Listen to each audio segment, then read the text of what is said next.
that I bought from pirates for 25 bucks, and I didn't know it was a bomb, and you ate it. That pie! Pie. Oh, you mean this pie! I was saving it in my pocket for us to share. Let's eat. Oops.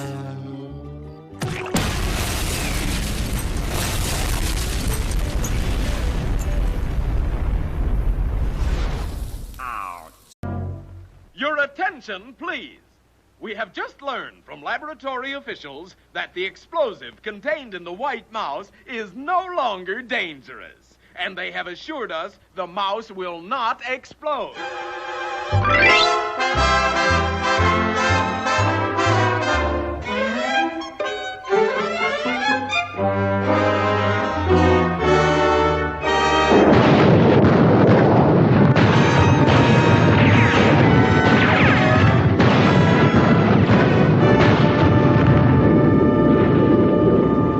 We repeat, the white mouse will not explode.